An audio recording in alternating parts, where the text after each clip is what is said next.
राजस्थान की सुनहरी रेत के बीचों बीच अरावली की पहाड़ियों की तलहटी में बसा है एक किला जिसका नाम सुनते ही रूह कांप जाती है। भानगढ़ का किला एक ऐसी जगह जहां सूरज ढलने के बाद इंसान का जाना मना है। क्यों? क्योंकि यहाँ सिर्फ इंसान नहीं रहते, यहाँ वास है उन आत्माओं का जो कभी चैन से इस किले में बसा करती थी, पर एक श्राप ने सब कुछ बदल दिया, सब कुछ खत्म कर दिया। तो कहानी शुरू होती है सदियों पहले, जब भानगढ़ एक समृद्ध और सुंदर राज्य था। यहाँ की राजकुमारी रत्नावती को उसकी अपार सुंदरता के लिए दूर दूर तक जाना जाता था। राजा की लाडली बेटी बेहद बुद्धिमान और साहसी, पर उसकी सुंदरता ही उसकी बदनसीबी बन गई।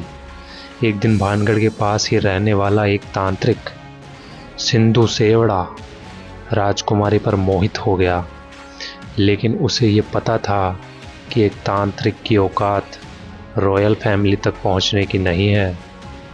फिर भी उसने जादू से राजकुमारी को पाने की ठानी।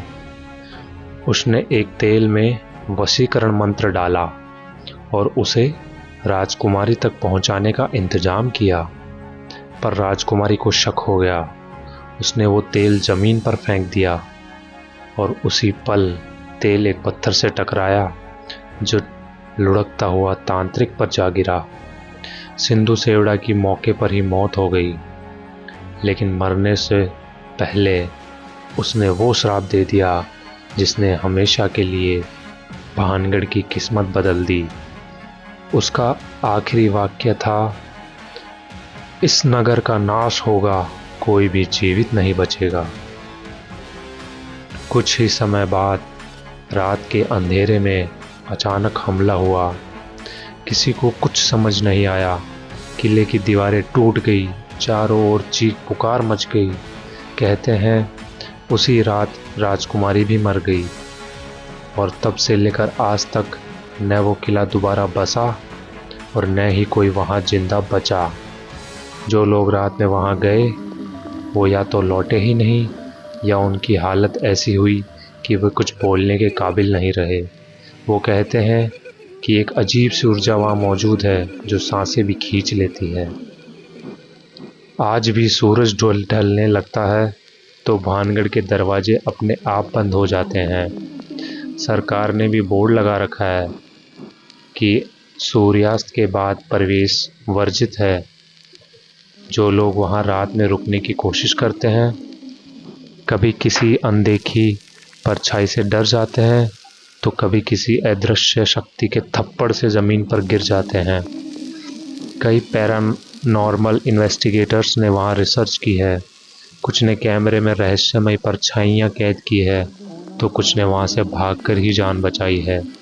लोगों का मानना है कि राजकुमारी रत्नावती की आत्मा आज भी वहाँ मौजूद है। कभी दीवारों के पीछे से झांकती है, तो कभी महल के गलियारों में सफ़ेद साड़ी में टहलती हुई दिखाई देती है। भानगढ़ सिर्फ एक किला नहीं, बल्कि वो खामोश कब्रगाह है जहाँ हर ईंट में चीखें दबी हुई है। अगर आप कभी वहाँ जाएं तो एक बात याद रखिए, सूरज ढलने से पहले वहाँ से लौट आएं, क्योंकि आप भी उस श्राप के घेरे में आ गए तो शायद फिर आपकी कहानी। भानगढ़ भारत की सबसे भूतिया जगह आज भी श्रापित, आज भी जीवित, एक डर के साथ।